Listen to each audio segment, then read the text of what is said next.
Hello everyone, welcome to Veer investment. आज के video में मैं सेंट्रल बैंक ऑफ इंडिया का टेक्निकल एनालिसिस करूंगा स्मार्ट मनी कॉन्सेप्ट के हिसाब से। चलिए फ्रेंड्स, स्टार्ट कर लेते हैं अपना एजुकेशनल वीडियो। बड़े टाइम फ्रेम से आप देखेंगे कि इसने काफ़ी समय पहले 2010 में लगभग 209 का हाई लगाया था, लेकिन उसके बाद से इसमें काफ़ी गिरावट रही। कोविड में तो ये लगभग 10 रुपये तक पहुंच गया, लेकिन उसके बाद से इसने एक हाई लगाया है जो कि है 80 रुपीज़ के आसपास में।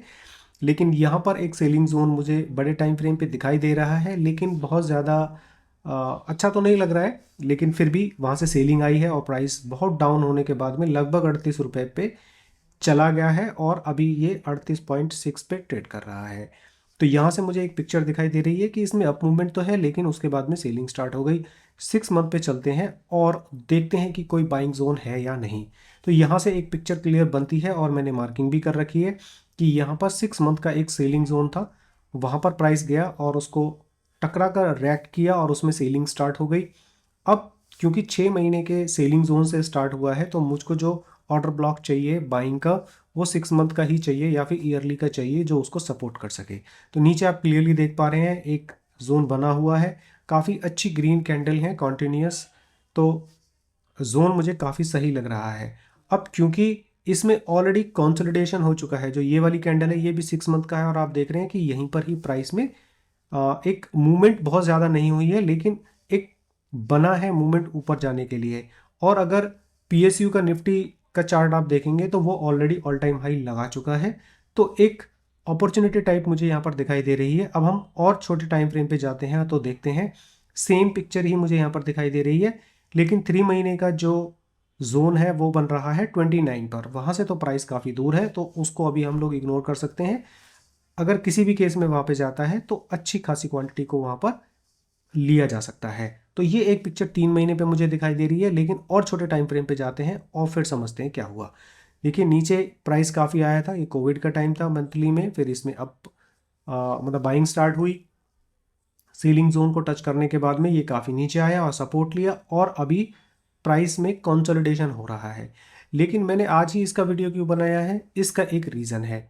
अब हम जाते हैं वीकली पर, तो मैं यहाँ पर आपको दिखाना चाहूँगा। देखिए होता क्या है कि अगर बहुत ज़्यादा सेलिंग हो चुकी है तो हमें एक ना डाउट रहता है कि कभी और नीचे ना चला जाए, हमारी कैपिटल स्टक ना हो जाए। तो मुझे ऐसा एक कंफर्मेशन टाइप चाहिए कि हाँ स्टॉक में अभी बाइंग होनी स्टार्ट हो गई है, बायर सेंटर हो गए हैं, और मुझे एक रेंज भी छोटी चाहिए जिससे कि मेरी कैपिटल उसमें स्टक ना हो जाए। अगर किसी भी कंडीशन में नीचे जाता है तो एक मेरे पास में जगह होनी चाहिए जहाँ पर मैं स्टॉप लॉस लेके बाहर निकल जाऊँ, और अगर ऊपर की अप मूवमेंट चल रही है तो वहाँ पर हम लोग एंजॉय कर सकते हैं। तो इस तरह का मुझे एक वेट करना होता है। अब आप देखेंगे यहाँ पर ये वीकली की है और यहाँ पर कोई भी यहाँ से लेके यहाँ तक कभी भी इसमें कोई अच्छी क्वालिटी का जो है वीकली का बाइंग जोन नहीं बना। लेकिन पिछले हफ्ते आपने देखा होगा पीएससी के सभी स्टॉक्स ने बहुत ही अच्छी मूवमेंट दिखाई थी, लेकिन इस स्टॉक में नहीं हुई है।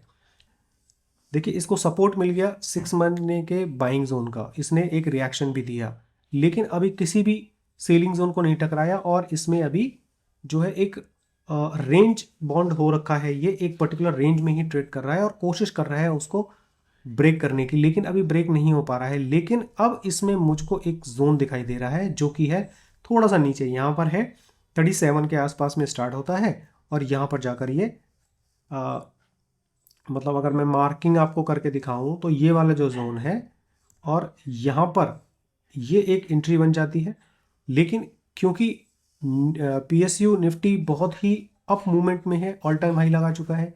आज निफ्टी ने भी ऑल टाइम हाई लगाया, बैंक निफ्टी ने फिर से ऑल टाइम हाई लगाया, सेंसेक्स का मैंने देखा नहीं है सॉरी, लेकिन हमारे मेन जो इंडेक्स हैं उन्होंने ऑल टाइम हाई लगाया है। तो इसमें अभी मूवमेंट होनी बाकी है, पेंडिंग है। तो इसमें क्या किया जा सकता है कि करंट मार्केट प्राइस में एंट्री लेने के बाद में एसएल हमेशा इसके लिए 35 पे रहेगा। लेकिन अगर आप सोचते हैं कि लॉन्ग टर्म के लिए अगर आप लॉन्ग टर्म के प्रोस्पेक्टिव से इसको देखना चाहते हैं तो इसको निकलने की कोई ज़रूरत नहीं है नीचे। और जो यहाँ पर 31 पर जो जोन बन रहे हैं वहाँ पर जाकर और क्वांटिटी को ऐड किया जा सकता है और लॉन्ग टर्म के लिए इसमें बना जा सकता है, क्योंकि ये एक 6 मतलब बड़े टाइम फ्रेम के ऑर्डर ब्लॉक यानी कि बाइंग ऑर्डर ब्लॉक से रिएक्ट हो रहा है। तो मैं समझता हूँ इसको वीकली के जिस तरह से ये एक जोन बना हुआ है उससे हम लोग ट्रेल कर सकते हैं। ऊपर हालांकि एक सेलिंग जोन मैंने मार्क किया है, लेकिन हो सकता है वहाँ पर जाकर कुछ दिन स्टक हो, लेकिन लॉन्ग टर्म के लिए तो इसमें एक अपॉर्चुनिटी है। लेकिन अगर हम लॉन्ग टर्म के प्रोस्पेक्टिव से नहीं देखते हैं और शॉर्ट टर्म के प्रोस्पेक्टिव से देते हैं, तो मैं डेली पे जाऊंगा।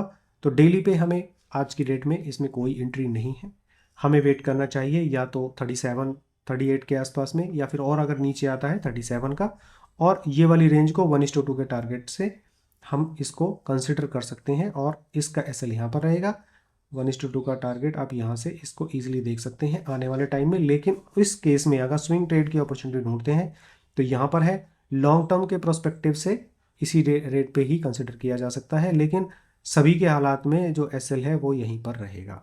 So thank you for watching my video. अगर आपको अच्छा लगा है तो लाइक बटन पे हिट करें। फ्रेंड्स और फैमिली जो शेयर इन्वेस्टमेंट्स या फिर ट्रेडिंग में इंटरेस्टेड होते हैं उनके साथ में शेयर करें। Thank you once again, please come back again such wonderful videos.